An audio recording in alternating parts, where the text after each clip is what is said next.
निर्धन, असहाय और ज़रूरतमंदों को एक उचित मंच और न्याय दिलाने के लिए मानवाधिकार संगठन लगातार काम करते हैं। इसी क्रम में राष्ट्रीय मानवाधिकार सुरक्षा परिषद भी है और वो लगातार अच्छे कामों को प्रोत्साहित करने का काम कर रहे हैं। गोरखपुर पहुंचे हैं राष्ट्रीय अध्यक्ष सुबोध कुमार श्रीवास्तव जी, हम उनसे बात करेंगे। सर, जो आपका संगठन है किस प्रकार से काम करता है?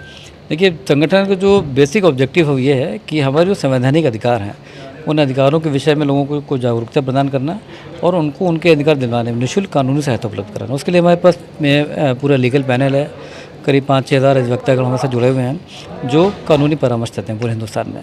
सर, ऐसे संगठन के नाम पर बहुत तेज़ी के साथ फ्रॉड भी होता है, क्योंकि लोग सोचते हैं कि अब आई कार्ड मिल गया तो थाने और चौकी की दलाली करेंगे और तमाम तरीके से धन उगाही करेंगे। तो इन सब चीज़ों से आपका संगठन कैसे बचा है? देखिए, पूरी कोशिश करी जा रही है। पहली बात तो हम लोग पूरा प्रॉपर पुलिस वेरिफिकेशन कराते हैं, तो 99% लोगों का हमारे पास में पुलिस वेरिफिकेशन है। हम लोग डीएम साहब को, एसपी साहब को यहाँ वहाँ से लेटर भेजते हैं, जो भी हमारे मेंबर अपॉइंट होते हैं उनका वेरिफिकेशन करा लेते हैं। उसके अलावा हम लोग क्रॉस एग्जामिन कराते हैं, मतलब एक दूसरे के पीछे लगा रहते हैं। गोपनीय सूचना हम लोग मंगाते रहते हैं कि कौन क्या कर रहा है। और दूसरा, बातचीत से ये पता लग जाता है कि कौन फ्रॉड कर रहा है। अगर कहीं जरा सी भी हमारे संज्ञान में बात आती है कि उन्होंने दलाली करी है, किसी से पैसा लिया है, तो तत्काल प्रभाव से उसको संगठन से बाहर किया जाता है। आपका अभी मतलब जिस हिसाब से आपका प्रचार प्रसार है कि आप निःशुल्क सेवाएं उपलब्ध कराते हैं, तो निःशुल्क सेवाओं में क्या क्या है? देखिए, सबसे पहला काम तो हम लोग ये करते हैं कि जितनी भी लावारिस लाशें मिलती हैं उनका हम लोग डेली अंतिम संस्कार करते हैं। पहला ये है। दूसरा, गरीब बच्चों की शादियाँ हो गई। तीसरा, हम लोग क्या करते हैं कि कानून और संविधान दोनों अलग अलग विषय हैं, उन विषयों पर हम लोग निःशुल्क एक प्रशिक्षण देते हैं प्रत्येक शनिवार को। आपको पता होना चाहिए कि हमारे अधिकार क्या है, किस अनुच्छेद में हमारा कौन सा अधिकार दर्ज है। जब तक ये नहीं पता होगा तब तक हमारा शोषण होता रहेगा, और शोषण कहीं ना कहीं अपराध की जननी है।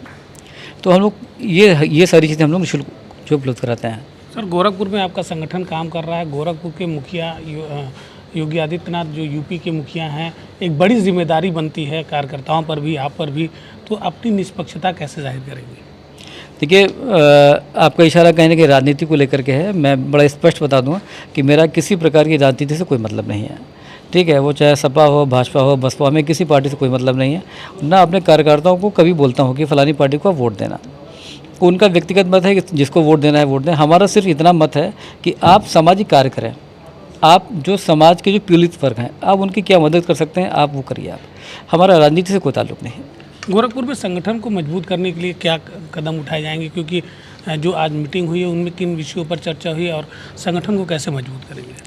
देखिए, जब तक सामाजिक कार्य नहीं होंगे, छोटे छोटे कार्य हमको करने हैं, जैसे हमको लगाने हैं। लावारिस लाशों का जो हम लोग अंतिम संस्कार कराते हैं, ये व्यवस्था में गोरखपुर में जल्दी लागू करने वाला हूँ। और इसके साथ साथ जो गरीब बच्चों की शादियाँ होती हैं, उसके अलावा सबसे पहले इम्पॉर्टेंट ये है कि संगठन जो है ये मजबूत बने। संगठन को मजबूत बनाने के लिए यहाँ के जो हमारे पदाधिकारी हैं, उनके साथ आज बैठक हुई है। उनको सब दिशा निर्देश दिए गए कि किस तरह से संगठन में लोगों को जोड़ा जाए और किस तरह से उनको सामाजिक कार्य करने, ये सारे आज उनको दिशा निर्देश दिए गए। देखिए, राष्ट्रीय अध्यक्ष महोदय ने स्पष्ट कहा है कि संगठन से जुड़ने के बाद आपकी जिम्मेदारी और बढ़ जाती है और कहीं ना कहीं आपकी जो जवाबदेही है वो तय की जाएगी। ऐसे में अब संगठन किस प्रकार से काम करता है, क्योंकि जिम्मेदारी बड़ी है, लोग जुड़े हैं। अब देखना होगा ये संगठन आगे कैसे किस प्रकार से काम करेगा। एनवी भारत के लिए गोरखपुर से निखिलेश प्रताप से। यही हमारा स्टार डिजर्ट। डन बेटा। बाय द वे, ये देखो, तुम्हें शादी के बाद देने वाली थी, पर अभी सही है। It's really beautiful, aunty. और ये रिसेप्शन पे। आंटी, मैं अभी ट्राई करके आऊँ? भाभी, आपने तो इसे बेटी बना लिया, लेकिन ये तो अभी भी आंटी पे अटकी है। फॉर्मेलिटी के लिए तो सब माँ कहते हैं, लेकिन जब ये बोलेगी दिल से बोलेगी।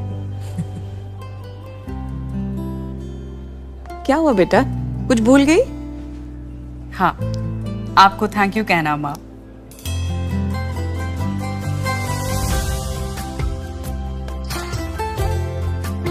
एस्प्रा, जश्न सच्चाई का।